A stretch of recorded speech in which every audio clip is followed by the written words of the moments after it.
Welcome back to another video. In this video, we're going to talk about Chapter 8.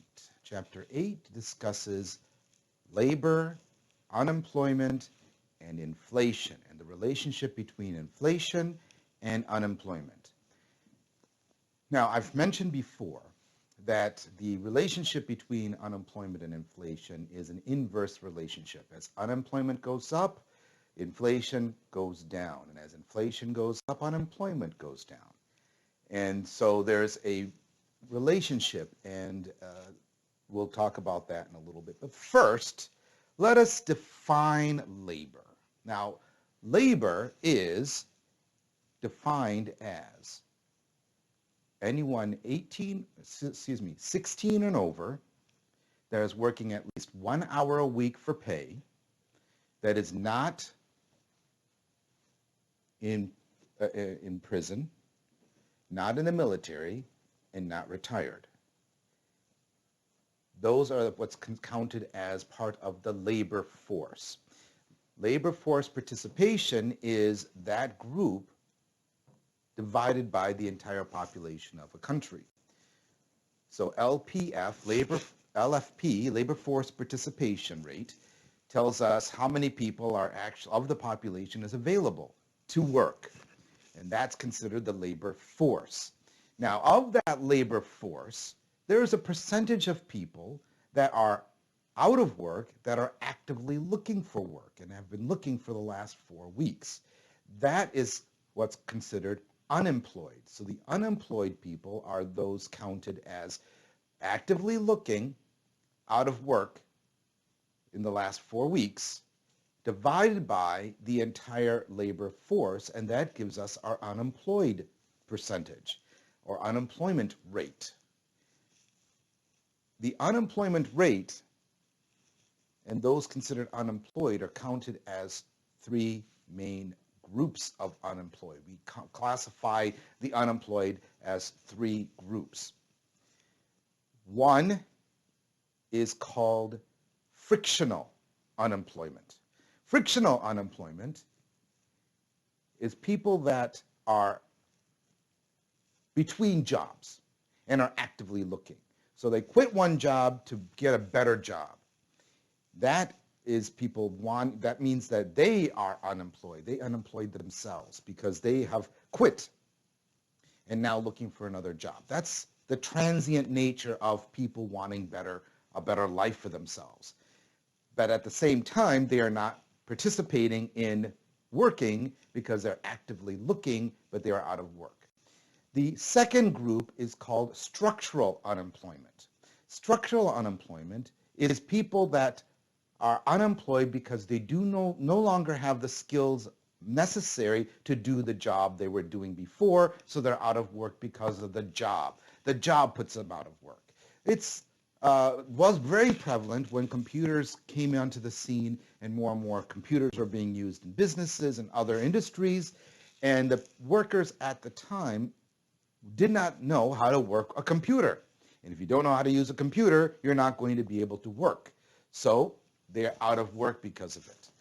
Other technological advances tends to put people out of work because the business wants to go in the direction of the new advance, and the people that are working do no longer have those skills. So the job puts them out of work. They're still looking, but they're looking for a job that matches their skills. So that's a skills match problem is what we call it. For structural, we talk about a skills match. Frictional, we also talk a little bit about skills match, where an individual is looking for a job that matches the skills that they want, and also at the wage or salary they're looking for. Structural, they're out of work because they no longer have the skills, so they need to find a job where the skills they have match. And the third is cyclical. Cyclical unemployment is because the economy puts you out of work. In any recessionary period, when we're on the downward slope of the business cycle and the economy is contracting, then businesses start to lay off people because of what's called sticky wages. It's very difficult to cut people's wage, and labor is the largest cost of an organization. Therefore, they're going to cut by laying off people. You're laid off because the economy puts you out of work. So frictional, you put yourself out of work because you want a better job. So you quit to get another job. Structural, the job puts you out of work. You no longer have the skills to do the job, therefore you are now out of work. And the third, cyclical, the economy puts you out of work. You're no longer working because you are out, the economy has, the contraction of the economy has caused businesses to lay people off. Now you see here, I've drawn three circles. And the biggest circle here is the entire population. And this segment right here is the people that are employed, and this portion right here is those that are unemployed. And then the third section here are those that are not counted in the labor force. Now, I mentioned earlier, we officially count in the labor force people that are 16 and over, working at least 1 hour a week for pay, that are not in prison. I didn't mention that are also not in the hospital for mental illness, not retired. But there is a third group that's not counted in either group, really, and that is the disgruntled employee, the employee that has been looking for work and cannot find it and is no longer looking actively. And because they're no longer looking, they are not counted as part of the labor force. I said that an unemployed person is considered actively looking in the last 4 weeks. Now, if they've been looking and it's beyond the 4 weeks, they're still actively looking, but they're no longer counted as unemployed. This is the reason, folks, why the unemployment rate that we hear on the news is not an accurate measure of unemployment in this country. Because there are people that are not counted, that should be counted. There are people that are counted that are not counted, that should be counted because they are actively looking, but they're beyond the scope of the statistic. Also, people that are underemployed are counted as fully employed. There is a conflation of the number that is counting people that are underemployed. I said at least 1 hour a week is counted as part of the labor force. If you are working for 1 hour a week, you're considered employed.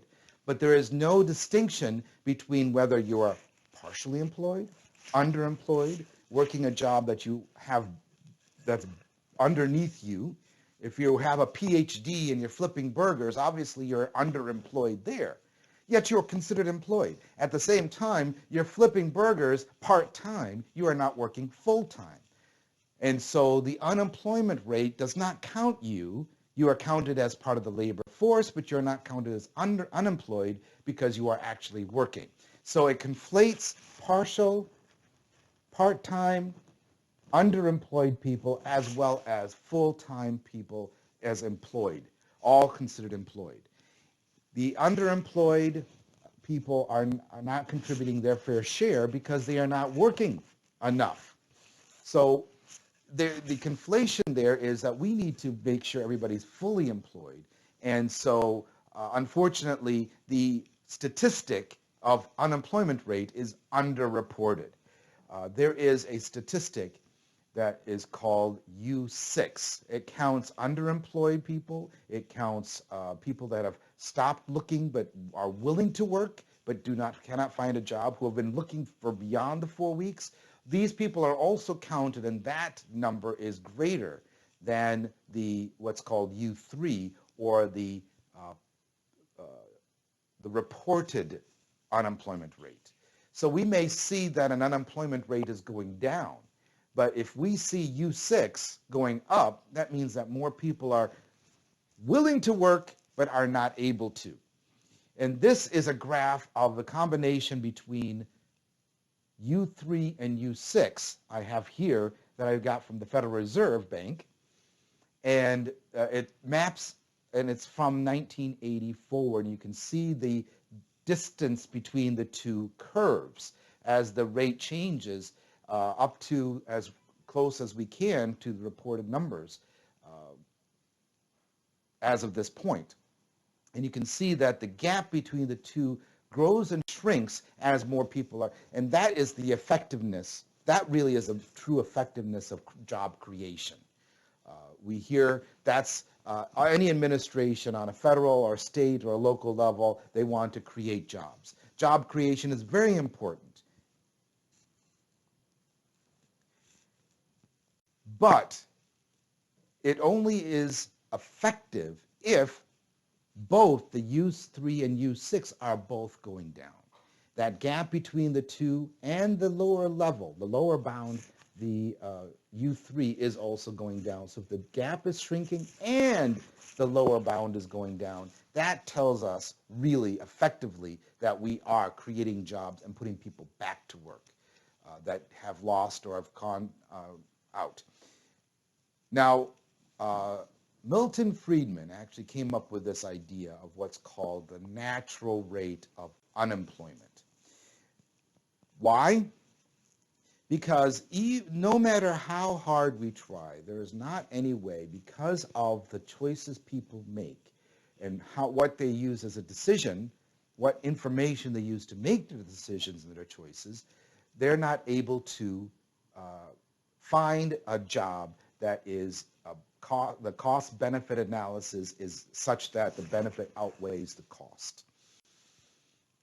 So there are constantly going to be a situation where people are looking for another job and they quit because they want a better job, or they do not have the skills necessary to do the jobs available, so they're out of work.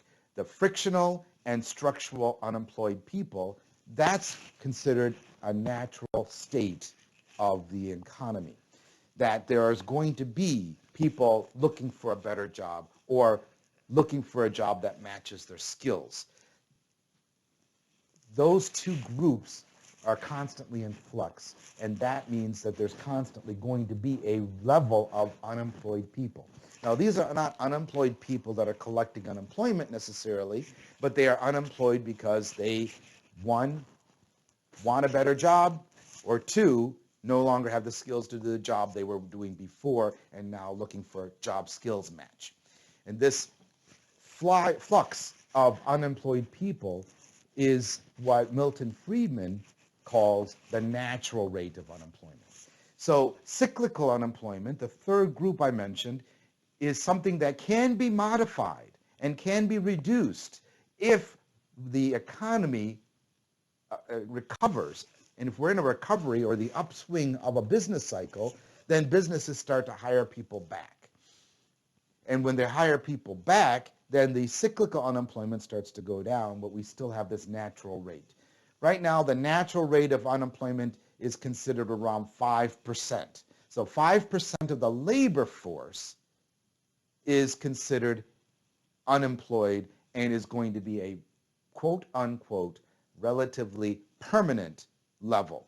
And that is the goal of the federal government and the goal of the Federal Reserve, to come back down to that natural rate. And at that natural rate of unemployment, which is conversely, that's 94 to 95% of people that are available to work in the labor force and are employed, albeit underemployed versus fully employed, but are considered employed, then they are considered, then that's where the level of maximum natural level of GDP production would be. So, and you recall back to chapter 7, I talked about the production function, and part of the production function is labor. And if labor is increased, then production is increased. Productivity is there because there are more people working. And if labor is increasing, then we need to increase capital to get those people machines. That's another problem with unemployment, is we don't have enough machines for people to work. That is a situation where we have too many people, too many cooks will spoil the broth. You may have heard that cliche. And that's consistent with businesses today. If we don't have enough machines, we have too many employees, we don't have enough machines for employees. We have to now invest in more machines, or we lay off employees. That is a situation where microeconomics comes in, and that's a cost-benefit analysis of an individual firm. Either I invest in a machine so that I can employ more people, and that will improve my chances of growth in the industry, in the market, or I lay off people and cut costs there so I can use the people I have on the machines that I have currently. That's these are different decisions on a macro level. Government looks at, on a wider scale, increasing number of jobs so that we have opportunities for people to get back to work and reduce that unemployment rate down to the natural rate of unemployment. That will encourage businesses to invest. It should encourage businesses to invest in machinery, so business investment goes up. Business investment goes up, people are employed, GDP will increase because there's more production.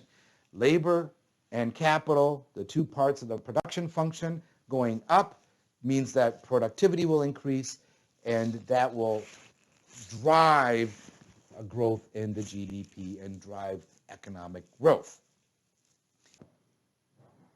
As we saw in the supply and demand curves, and here is a supply and demand curve again. I've shown you this before. But in this case, it's about labor. Now recall from, now in the products market, remember the factors of production, and in the production function, labor is one of those factors. And so we are part of labor, and we are participating in the labor market, which is another market. I told you market. We talk about markets all the time. This is another market, labor market, and you hear about that in the news. The participation in the labor market. We participate as we look for jobs, or we are working. In this graph here that I have behind me, we see that if left on its own, labor, which is the supply curve here, and demand here, which is businesses looking for people. So they're willing to pay for labor, and that's mapped or graphed here on this curve.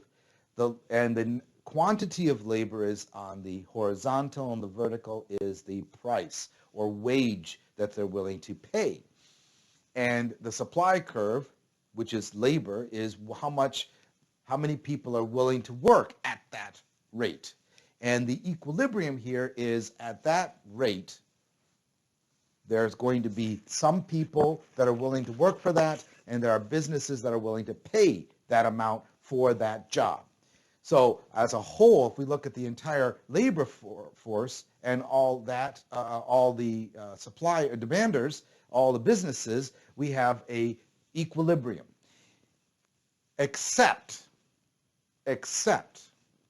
recall back to where we talked about where the government intervenes in the market. Sometimes the government intervention in the market leads to positive outcomes. I've said that before. I say it now, and this is at least the intention of government to lead to a positive outcome. And what is that intervention in the labor market that the government intentions is to, in their intervention, they intend to improve outcomes? It's a price floor where the government says pricing in the labor market cannot be lower than this amount. And what is that called? Minimum wage. So the minimum wage is what is the government's idea of improving the labor market by enforcing a price floor. But if we put a price floor above equilibrium, look what happens. What we have here is the price cannot go below that point, that equilibrium point. It's above, not below equilibrium. It's going to be, it cannot reach equilibrium. So we have a new line here, which is the price floor or the minimum wage. What has happened? It creates a situation where we have a surplus, but it's a surplus in a bad way, not a good way.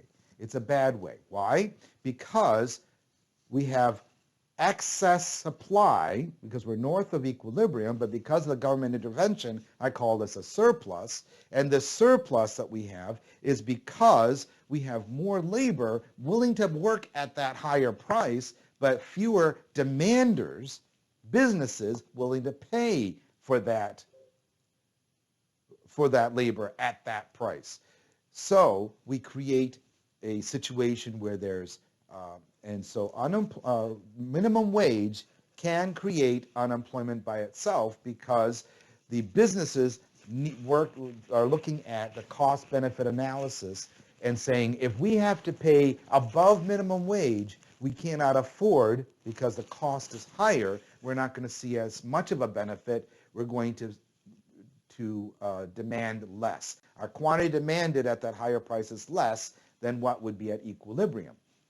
And suppliers are saying, hey, we can make more money. We're willing to pay or willing to accept more money, but there's no jobs out there for those at that price. So that in a way creates an unemployment. So an argument, one of the arguments for raising minimum wage is that it increases cost to businesses. It increases this, it pushes this line up higher, which increases more surplus of labor, which means there'll be more people unemployed because of the higher cost. That could be, the other argument is that it could be considered short term because prices will go up. If prices start going up to accommodate for the new costs, then people are going to, that's going to force employers to hire more people so that they can make more products. If they're going to hire, they're going to have to hire at that higher minimum wage. And so now the people that are getting minimum wage can afford those products and start the process over again. Consumption will start to go up.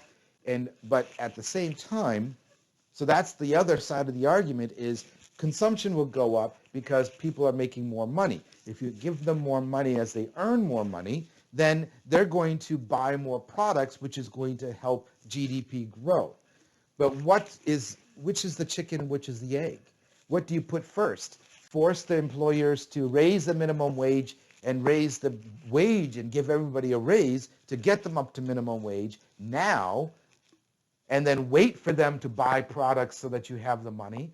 Or do you raise the price now before minimum wage, collect that money, and start paying the employees? Which way does it go? Well, if the government says now is the time to raise it, then that's going to be immediate cost and a shock to the system, a supply shock in a way, because costs have immediately jumped. That's going to have a leftward shift of the supply curve, and that's going to force demand down. It's going to force prices up and quantity demanded down. If that's the case, then businesses still may be able to make some money, but that's going to create a contraction in the labor market, and that's where this excess supply comes in. Now I've mentioned and I've alluded to the pricing, and what will happen is then eventually the price is going to go up. If prices go up, what does that signify? When prices are going up, that's called inflation. Or as I define it, inflation is the erosion of the purchasing power of money. If you had $1, I mentioned this before, if you had $1 20 years ago, that dollar cannot buy the same products you can buy today with that same dollar. In fact, it buys less. So the real value of money has gone down because prices have gone up.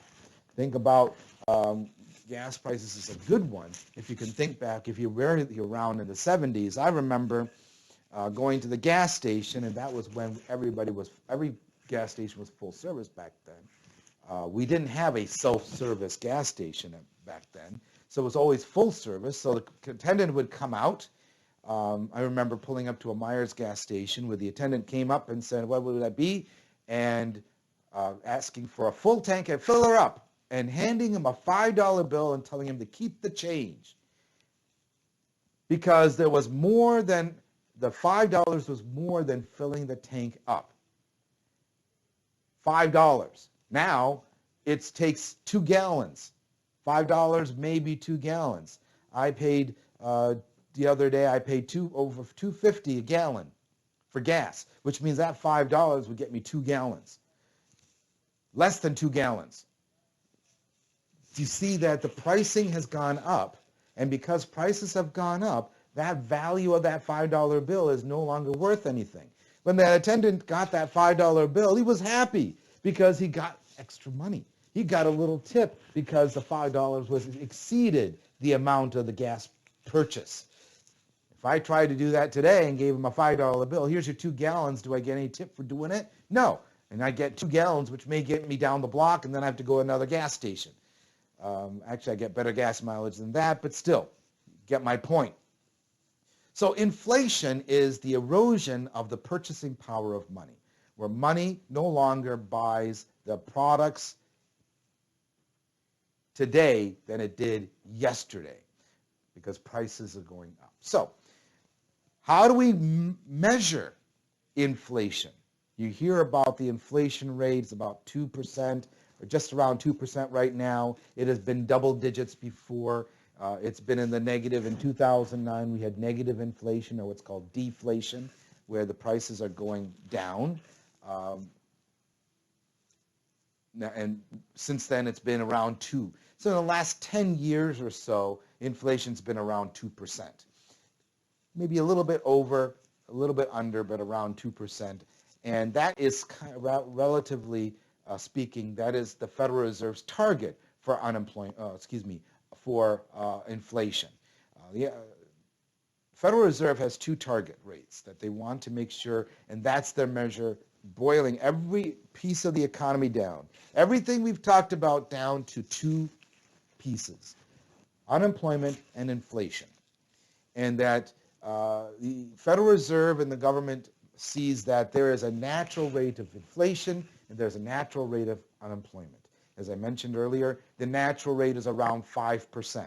So they want to make sure that the natural rate of unemployment is around 5%, and that is peak efficiency in the GDP in the economy. At the same time, 2% as inflation is also peak efficiency in price changes, in increases in pricing. So both of these are related but not dependent. They are correlated. There's a correlation between inflation and unemployment, but there is not an interdependency on it, meaning that inflation doesn't cause unemployment and unemployment doesn't cause inflation. It's a reaction to each other. And a gentleman named Phillips discovered that there was that correlation between the two. So what do we measure when we're talking about inflation? Inflation is measuring the changes in prices. Well, how do we measure that? Well, we measure what's called CPI, Consumer Price Index. It is the price of all products in a particular time period, and that's compared to a base time.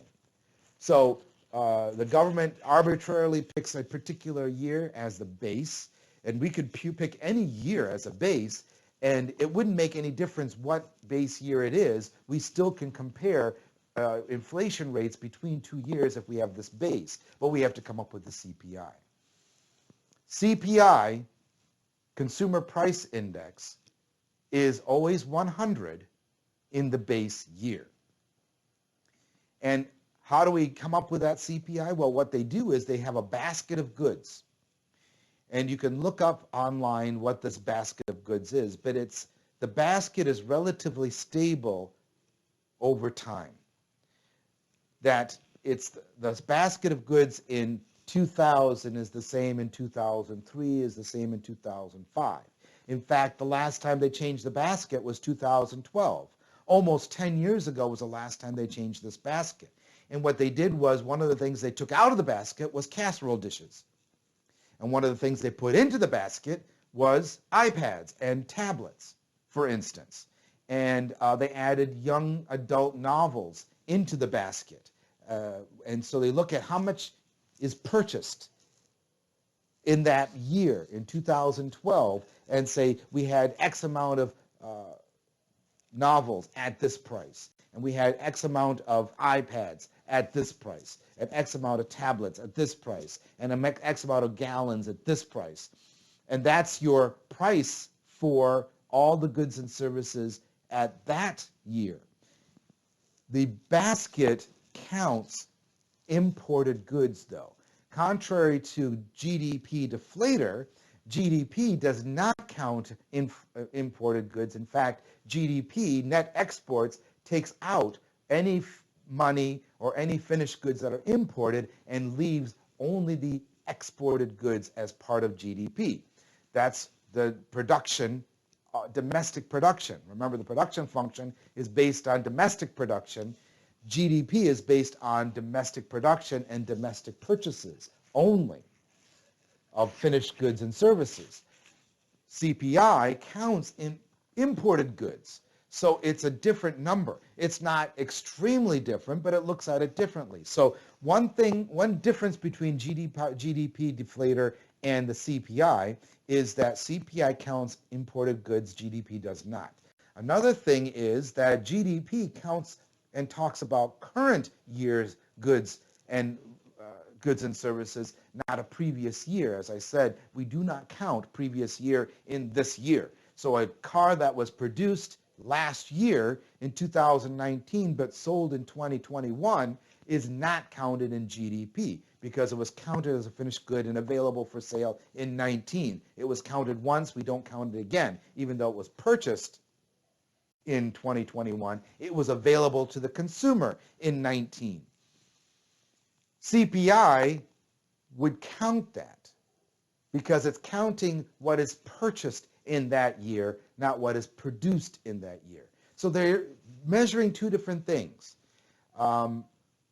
And it's what are you really looking for when you're looking at the numbers? So we're looking at these statistics. So CPI, GDP deflator, measuring two different things, not entirely different, coming up with relatively similar numbers because there's still the growth rate between the two would be same, but it's counting different things. So what are you trying to focus on? That is the key. So this is the formula for CPI.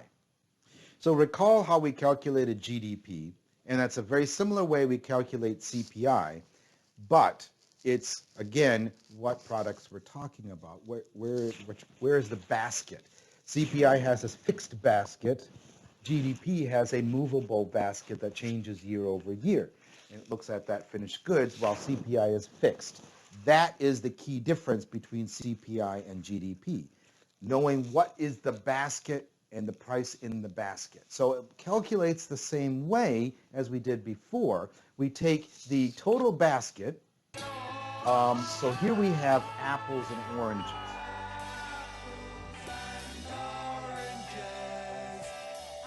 Okay, apples and oranges is our basket in this case. We have the price, we have the total number of apples purchased in 1 year at that price. And here's the price and the total. Here's the oranges, price and total. And then we have the other year. We multiply it out and find out how much was purchased, how much we paid for total for apples and oranges in 1 year, the base year, and how much we paid for apples and oranges in the other year. And then we divide the other year by the base year, and that gives us our CPI. If the CPI is greater than 100, then we know that prices have increased. If it is less than 100, we know that prices have decreased. And like I said, we have typically had an increase, except 2009, about the last 10 years, last 20 years, there's been an inflation. But again, 2009 was a deflation of prices. So once we get that CPI, here, you see that CPI, then we can take that CPI and know that is a percent increase from base year. That CPI compared to the previous year's CPI, this is 2 different years, so we have a base year and a subsequent year, we can take that CPI and compare it with a different CPI from a different year and find out what was the net increase or decrease in prices between 2 years. So the CPI is fixed for each year, and we can now compare it. And that's the comparison we used with GDP deflator and finding out nominal versus real GDP. Now we're looking at how much really have prices increased because the products are fixed. Remember, the difference between nominal and real is based on the number of products, not the price. And then we reduce that number into dollars so that we have a figure to look at. With GDP, the number of products is not fixed. With CPI, the product type is fixed because of that basket. Now, here's an interesting thing. When we talk about adjusting for inflation, we take the 2 CPIs and we come up with a factor. So what if we want to know what is the salary of a baseball player like Babe Ruth? Babe Ruth was paid a certain amount when he was a baseball player back in the 30s. And what would be the adjusted salary of Babe Ruth today? So what we do is we take the CPI today divided by the CPI from when he was earning that times his salary, and the 2 CPIs divided together gives us that multiplier. That is the adjustment for inflation multiplier, and it'll tell us what was his salary in the 30s compared to what it would be today. And you can see that it's quite a bit of money. So relative to other people at that time, we can imagine that Babe Ruth was making a lot of money. And that's one other use of the CPI, is to do this adjustment for inflation.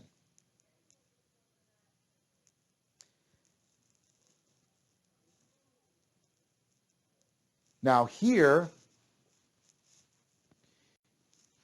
we have a Phillips curve. And the Phillips curve gives us inflation and GDP. GDP based on the unemployment, not GDP, but unemployment rate. And it's a comparison between the two. And you can see that as inflation is up, unemployment is down. And so it is very similar to the demand curve. Very similar to the demand curve. There's an inverse relationship between inflation and unemployment. And as inflation is going down on the vertical, we see the percent of unemployment going up. So it's negative. It's a negative. What if price goes up? Well, if there's an increase in prices and inflation goes up, that's up and down the Phillips curve. But if there is a change in a price that based on some exogenous reason, then the inflation rate. So how does it move? How do we move? Well, if inflation goes up, it's going to put us over here on this area over here outside the curve. We go vertically without a change in unemployment.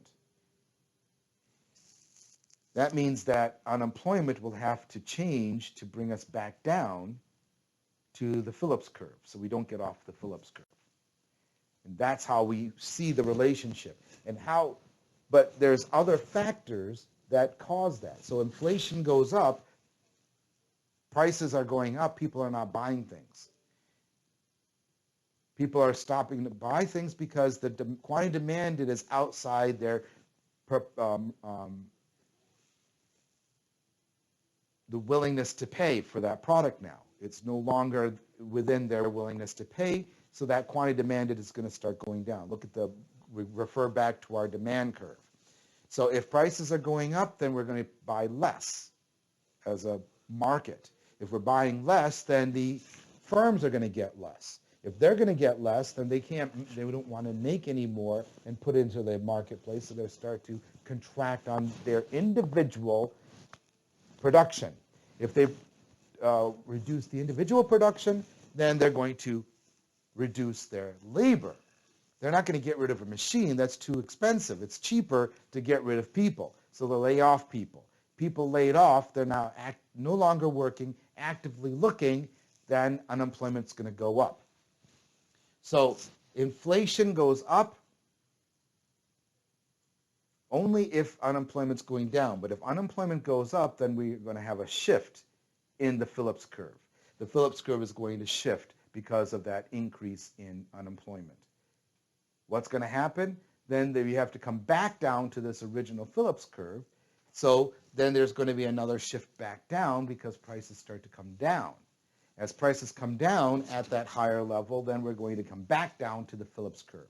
That's the relationship, how it works together.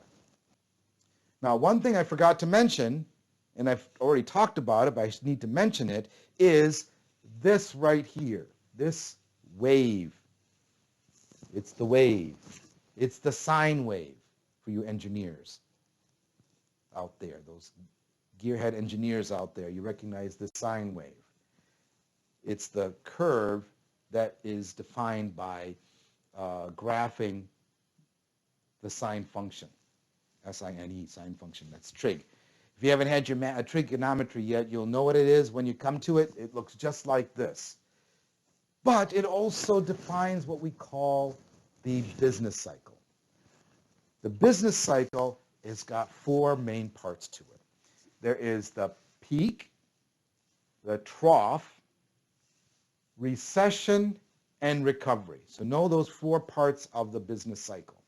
Peak, trough, recession, recovery. The peak is at the highest point or the maximum efficiency of an economy. But for some reason, and it could be all of a sudden people stop buying products. It could be a particular product.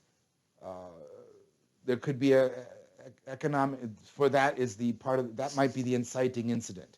The inciting incident for COVID, for the most recent recession, was COVID-19, an exogenous virus that hit the entire world economy, not just the U.S. economy, and that caused everyone to shut down. It caused the government to shut down, caused all businesses to shut down, laying off everybody. Boom, all of a sudden we turned the light switch off. We turned the power off on the economy. The economy can't run by itself on its own without people involved with it, without businesses involved with it, without the government involved. So it's plummeted down to a recession. That recession is defined as 2 consecutive quarters or 6 months of negative GDP growth. You see that here's our negative growth right here, where the curve is going down to a point where we're at the trough, at the lowest point of the economy. And so when we are coming down the slope, the government tries to put in expansionary policies, and we talked about that previously, and we'll talk about later the monetary policies of expansionary monetary policies and contractionary monetary policies later when we talk about money and banking. But we've already talked about, and we will talk about fiscal policy later, about contractionary and expansionary fiscal policy. That will be coming up in a later video. But this is where the government will start to enact those policies, whether it's the government or the Federal Reserve, in expansionary policy, and that's when we start recovering. And that's when we come from this bottom up to the next peak. So recovery is the economy coming back on track, and recession is where it's going off track. And the policies I mentioned, fiscal and monetary policies, are putting the accelerator or the brake in driving the economy, using that metaphor. So know those 4 parts of the business cycle as well.